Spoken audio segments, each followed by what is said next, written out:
Digamos entonces como que la intuición fue tu ángel de la guardia, fue lo que te hizo tomar ese camino que era por donde sentías que debías ir. Ahora, todo ese proceso consistió más que nada en cambiar los pensamientos o también tuviste que hacer otros cambios. Sí, es así, tal cual. La primera parte de la pregunta, sí, intuición, esa es la palabra. Es saber sin saber por qué lo sé, pero lo sé. Algo me dijo, es por acá. Y es algo muy fuerte, porque conceptualmente pensaba, incluso tenía gente alrededor mío, colegas que me decían, ¿qué estás haciendo? Es una locura. Ya sabes cómo es esto, cuando viene el incendio, después lo querés apagar. Bueno, etcétera, etcétera. Y aún así me la jugué como si supiera. Y realmente eso es la intuición, ¿no? Es saber sin saber por qué lo sé y después lo corroboré. Bueno, el tema de la intuición es un canal, es una vía a seguir, que es la información, la sabiduría que puentea, bypasea las creencias que tenemos en el disco duro. Acá me conecté directamente con algo que era así, es por acá. Así que la primera parte es esa. Y después sí, tuve que trabajar para cambiar mis pensamientos. Eso fue todo un entrenamiento. Ahí arrancamos, ¿no? Son varios frentes que tiene esto. Ojo, que no quiero que quien escuche esto piense que es algo difícil. Es más fácil en realidad que soltar algo y caiga al piso, porque hay una ley de atracción de la gravedad. Es más fácil que ver el fuego de un fósforo como siempre va hacia arriba, porque hay algo que lo impulsa hacia arriba. Pongo estos dos ejemplos porque si yo suelto algo cae al piso, pero si le pongo por debajo algo que interfiere, no termina haciendo contacto con el piso. Yo lo freno. Hay algo que interfiere. Y lo mismo la luz o el fuego de una vela o de un fósforo, que si vos pones atención, siempre apunta hacia arriba. Pero como tiene un contrapeso, el fuego por sí solo no se eleva. Sin embargo, existen los globos aerostáticos, que en el centro tienen esta fuente de fuego. Y cuanto más se abre el canal, la canilla, como quien dice, para que ese fuego se expanda, más se eleva. Y cuanto más peso soltamos, más se eleva todavía. Estas analogías que son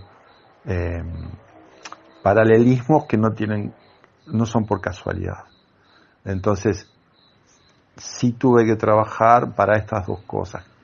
Soltar el lastre de las creencias que traía, poner nuevos pensamientos, porque como la ley de mentalismo dice, eso que tú crees es lo que se manifiesta. Entonces vamos a creer cosas buenas. ¿Y cómo? Pregunta la mente. ¿Cómo voy a creer cosas buenas? ¿Uno puede elegir creer cosas buenas? Si mirá lo que me está pasando, decía yo como médico. Y Omar con toda su paciencia me decía, volvemos, a ver, vamos, de vuelta, punto número 1, lo que tú creas, vos podés elegir creer lo que tú quieras creer. Entonces la mente nuevamente dice, ¿cómo voy a elegir yo creer que estoy sano? Si no estoy. Y bueno, si vos decís que no estás, entonces no estás. Pero esa es tu creencia. Y yo digo, ¿me podés ayudar a cambiar las creencias? Sí. Entonces, bueno, hay muchos dibujos, muchos esquemas. Partiendo de la base que tenemos 60.000 pensamientos por día, por lo menos a cada rato podés poner lo que se llama un decreto, una afirmación en voz alta. Por ejemplo, ¿cuál? Yo soy sano. Entonces, cuando yo digo yo soy sano, me lo estoy diciendo a mí, por más que haya un eco adentro que dice, ¿cómo vas a decir que sos sano si te acaban de hacer el diagnóstico que papá, y mirá todo lo que tenés? Lo digo igual. Y mi subconsciente lo escucha.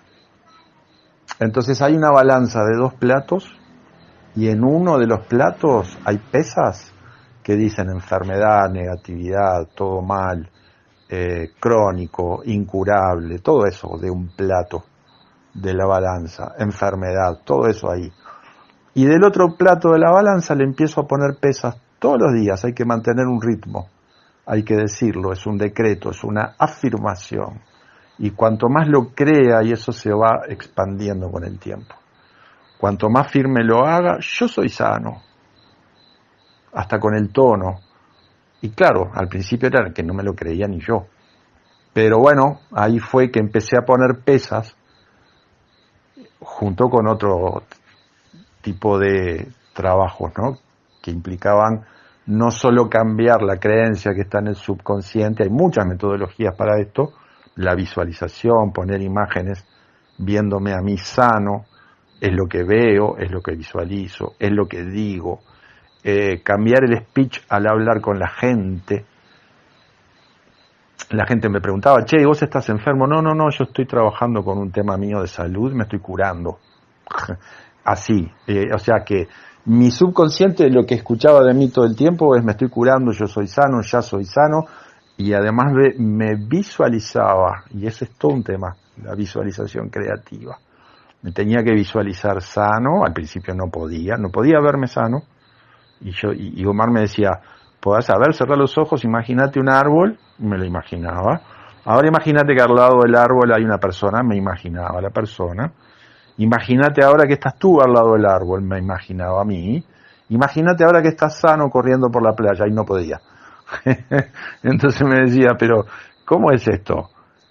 Vos podés elegir. Yo le decía a él, ¿cómo es esto? ¿Qué tengo? ¿El diablo adentro? Y él levantaba la cejita como diciendo, y sí, está el diablito adentro, está esa parte que es un contrapeso cargado de creencias negativas.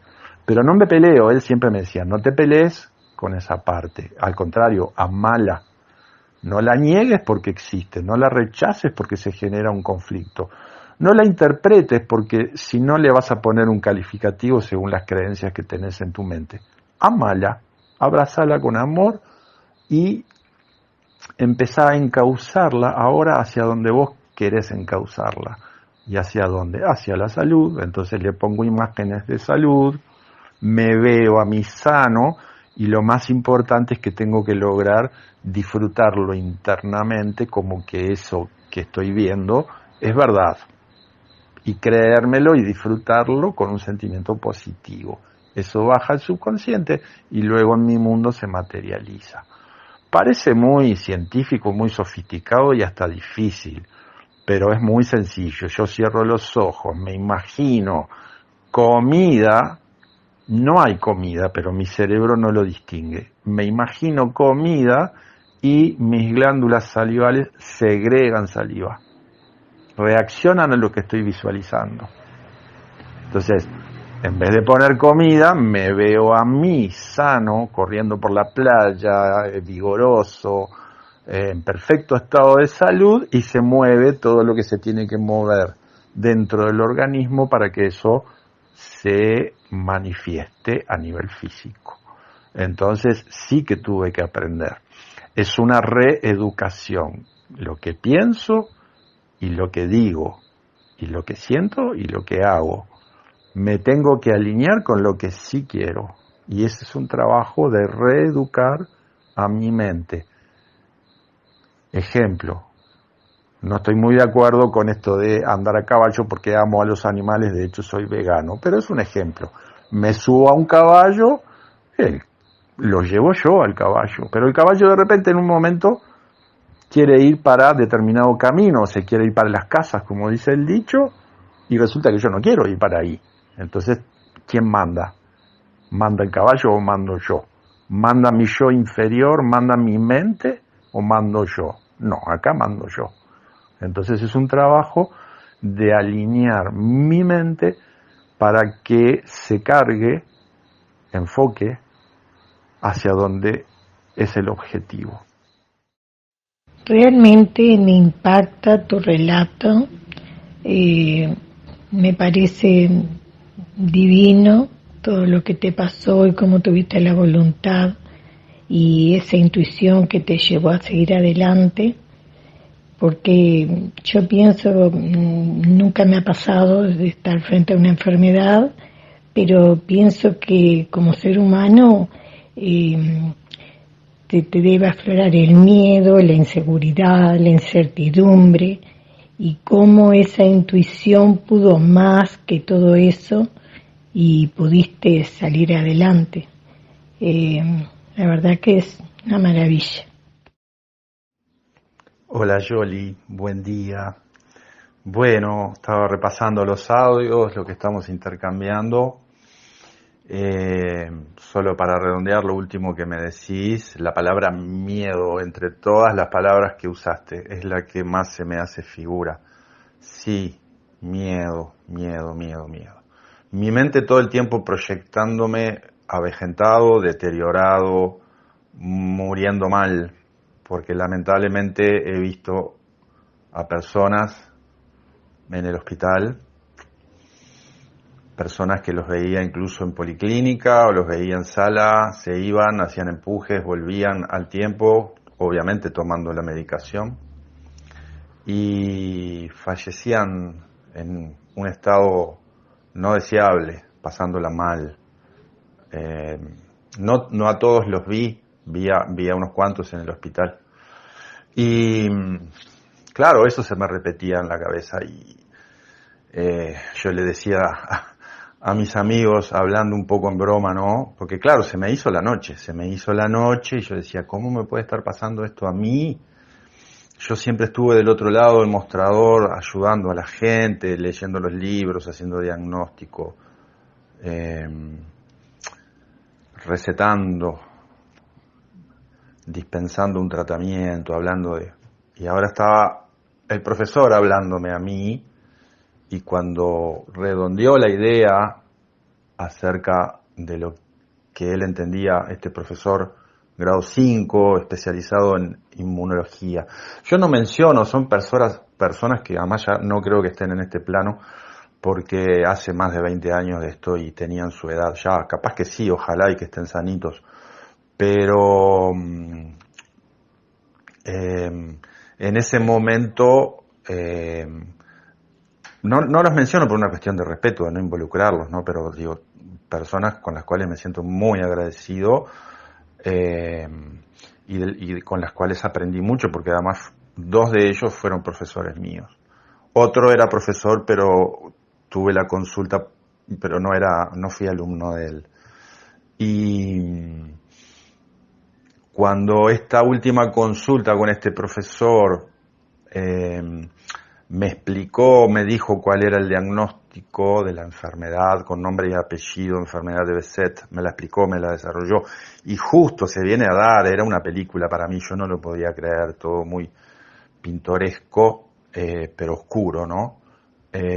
Cuando estoy charlando con él en su despacho del consultorio de un hospital que no voy a mencionar por las dudas,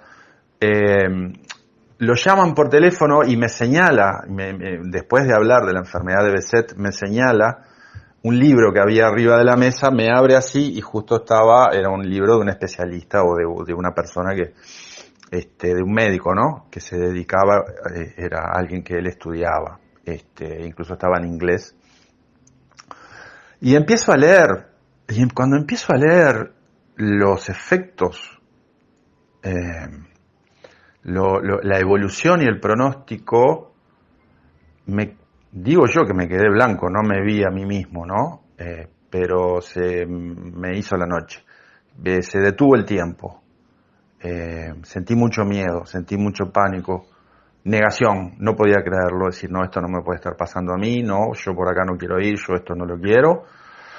Y cuando terminó la llamada no podía hablar con él, ya él me hablaba y yo lo escuchaba como en un corredor allá a lo lejos, no sé si alguien que pueda estar escuchando esto conoce esa experiencia, te hablan y no, es como que veía que me movía la boca y había como un sonido de fondo.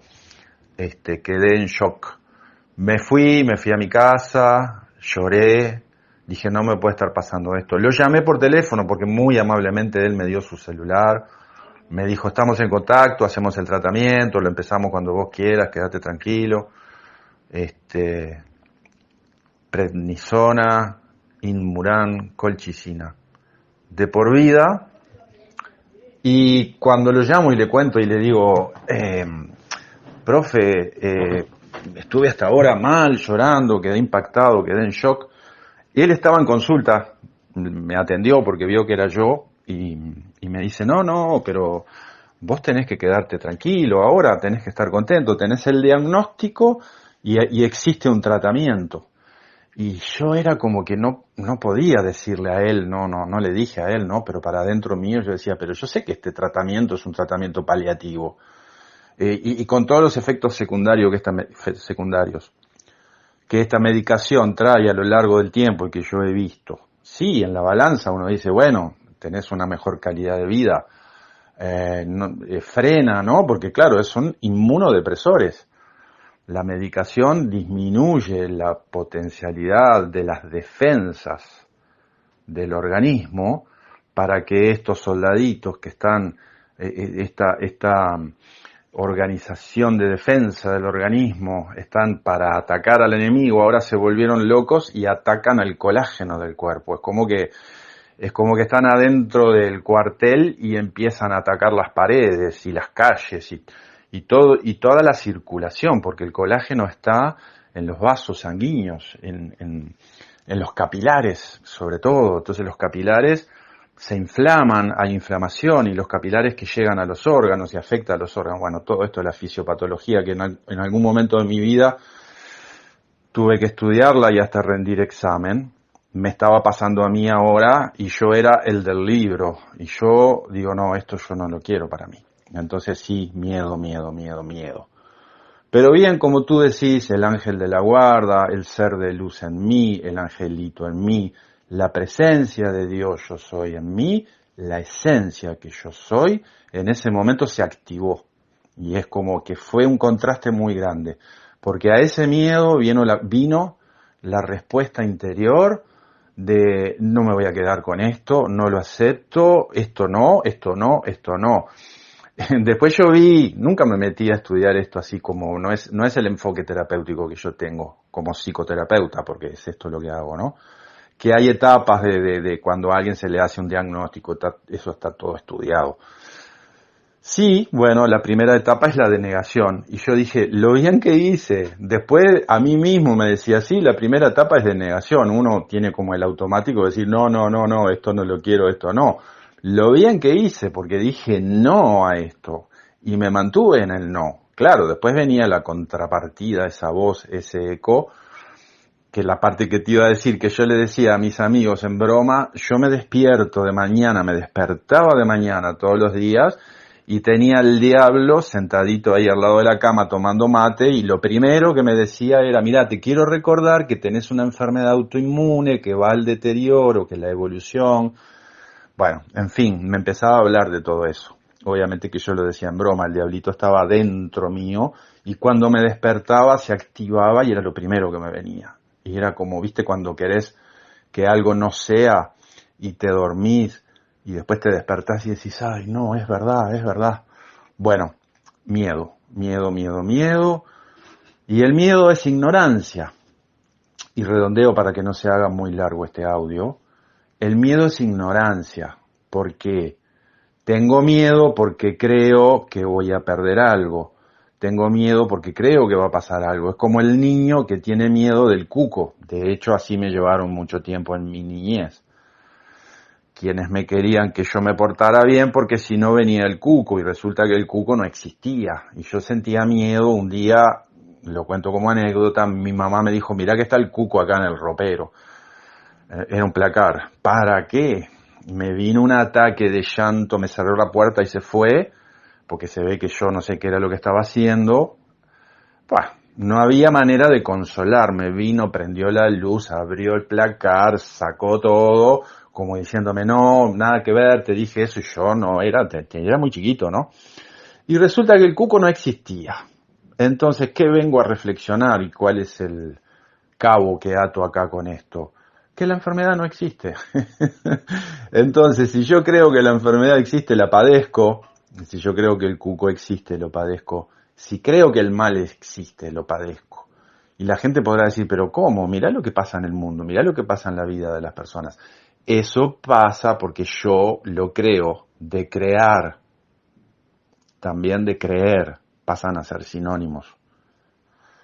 Y en el mundo co-creamos entre todos los seres humanos lo que creemos. Entonces, si creemos en el mal se manifiesta. Es tan sencillo como eso. ¿Sí, tan sencillo? Sí. No creamos más en el mal. No le pongamos más atención, ni hablemos de eso. Como decía Cantinflas, ni lo ignoro. Ahí le saco mi atención. ¿Y dónde la pongo? En el amor. Pero no solo lo pongo en el amor y digamos cosas lindas. Lo practico. Como decía Gandhi, convertite en eso que querés que el mundo sea. Pero empezá convirtiéndote tú. Pon el foco ahí. No hables de lo que no querés. No practiques lo que no querés. No dejes que entre en tu campo perceptual. No pongas la atención ahí. Y ahí viene esta parte del trabajo que tuve que hacer, que tú me preguntabas acerca de los pensamientos, que más que de los pensamientos es del uso de mi mente como herramienta. Es un regalo de Dios tener una herramienta para poner imágenes y pensamientos de lo que quiero para que eso se manifieste en mi vida. Pero obviamente esta función se tergiversó. Bueno, te dejo un abrazo, te quería contestar un poquito acerca del miedo. Sí, pero el miedo es ignorancia, termino redondeando con eso. El miedo es no saber. Es como la persona que tiene miedo a no poder pagar las cuentas y no sabe que es millonario. Bueno, somos todos millonarios, somos hijos del dueño. Somos hijos de un magnate que nos ama y nos está brindando una cuenta corriente a la cual estamos conectados y entra desde el centro de nuestro ser, de la profundidad a la superficie. Tenemos que poner la atención ahí, beber de ahí, abrir esa puerta, que es el corazón. Un día lo puedo desarrollar un poquito más.